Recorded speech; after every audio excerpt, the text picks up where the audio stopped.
Ako si Harry Boy, hindi kilala bilang sa tawag na Wormy. Masipag ako kapag marami ng bayarin. Nagset na ako ng alarm para maaga makapagbiyahe. Kaya tara, huwag niyo ako samahan bukas. Alas 7:20 nang magising ako pagkatapos ng alarm. Nagdamit na nga ako dito para makapagbihe. Bibili kasi ako ng almusal sa palengke para may makain sa almusal. Slicing langonis pala yung nabili ko, tsaka itlog. Pinaluto ko na rin sa asawa ko, _14. Maya-maya nga lang, gising na rin tong dalawang anak kong destroyer. Sobrang sarap din ng pagkakadali ng asawa ko dito, guys. Grabe, napakasarap niya magprito. Ganito yung mga katangiang hinahanap sa call center. Ito pala yung aso namin si Gregory. Pure sushi yung lahi niya, medyo mahaba nga lang. Kasi nung pinagbubuntis pa raw siya ng tatay niya, pinaglihi raw siya sa ostrich. Ito naman si Cordapia, asawa ni Gregory. Pure sushi din yung lahi niya. 2 taon na yung nakalipas nang maging sila ni Gregory. Kaya naman ito, nagbunga yung pagsasama nila. Sobrang cute at talaga nga namang napakalakas nila dumidi. Nakilig pa yung buntot. 2 lalaki tsaka 2 babae nga pala yung nabuo nila. 3 days old na sila ngayon bago sila ipinanganak. Ito nga pala guys si Arnolfo, kamukhang kamukha ni Gregory. Ito naman si George, si Rosalinda at tsaka si Modest. Napakagandang pangalan na pinag-isipan talaga. Bago nga pala ako bumiyahe ay naisipan ko munang mag-ahit. Kaya lang kinakalawan pa lang siya ngayon at this moment. That's why that I have no choice na gamitin itong disposable na razor na after nga malawbat ay hindi na gumana. Kahit chinarge ko pa siya ng 10 oras. Shoutout nga pala kay ate, sales lady sa 168. Apaka very useful pang display.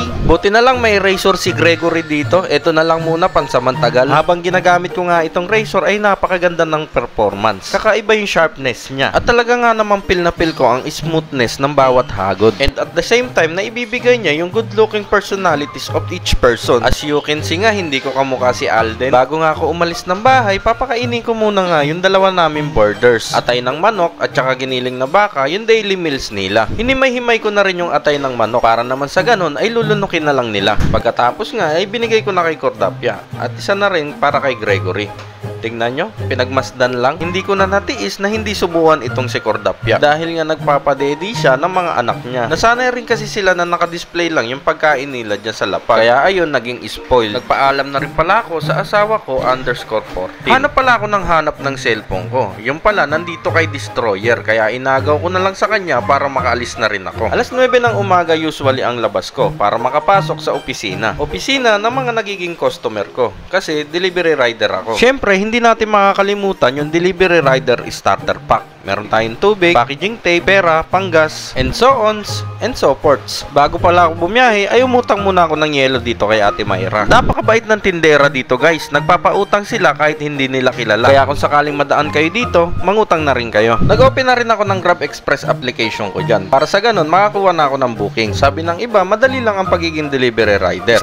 Stroll ka lang, drive lang, deliver dito, deliver doon. Which is tama. Madali lang kung sanay ka na. Pero bago ka masanay, marami ka munang pagsubok na pagdadaanan. Ganon naman sa trabaho, sa una lang talaga mahirap. At habang tumatagal ka sa pagiging delivery rider, makakamit mo ang Solar Boy Immunity. Ano ba ang Solar Boy Immunity? Ang Solar Boy Immunity ay isang katangian ng delivery rider na kahit gaano katirik ang araw, ay baliwala na lang sa'yo. Diyan napapasok ang metal-coated sunscreen skin na pwede mong ma-achieve sa pagiging delivery rider habang tumatagal. Shoutout nga rin pala kay Quiz na nakilala tayo sa daan. Kaya kung makikita nyo ko, sigawan nyo lang ako at meron tayong bit-bit na mga stickers. After ko nga makumpleto yung booking ay may sasadyain ako dito sa may Santa Mesa. Napag-utusan ako dito para mangoleksyon. Sideline ba kumbaga. Shoutout na rin pala kay Kuya Jefferson Tan na nagbigay sa atin ng opportunity to do this job and to fulfill the request. After ko makuha yung cheque ay papunta naman ako ng bangko para naman i-deposit ito. Shoutout din kay Paps na nakilala tayo dito sa daan. Hindi daw siya nanonood ng mga vlog ko. Hanggang sa nakarating na nga ako dito sa may hardware para naman i-deposit itong cheque. Ilang minuto nga lang ay natapos na rin. Pagkatapos nga ng sideline ay balik trabaho na ulit. Kuha ng booking dito, deliver doon. Halos pa ulit-ulit lang yung proseso. Dito naman sa pagiging delivery rider ay patibayan dito. Kung mas matibay ka, mas malaki yung pwede mong kitain. At kung na-achieve mo na rin yung metal coated sunscreen skin o Solar Boy Immunity ay mas mainam. Kasi when you're riding in the middle of the sun, you do not feel any heat of your skin. That's why you have durability and capability to do more bookings or customers' orders. Pero joke lang yun, apakainit pa rin hanggang ngayon. Hanggang sa na-deliver ko na nga ito dito, hinulog ko lang siya sa may drop box. Andito na pala ako sa Marcos Alvarez Las Piñas, hanggang naisipan ko ng kumain. Nakakita ko ng Immortality Paris do sa Gedli. At meron naman nagtitinda dito sa Gedli ng chicken pastil. Kaya mas eto na lang yung pinili ko para maiba naman. Halagang 35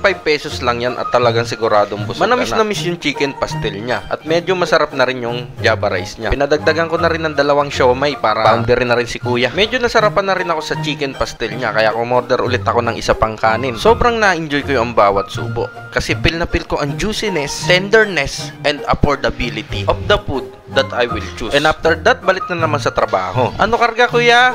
Wala, drum lang. Hanggang sa makarating na nga ako dito sa may pagdideliveran ko. Kung gusto nyo ng part 2 guys, comment lang kayo sa baba ng Yes Masters.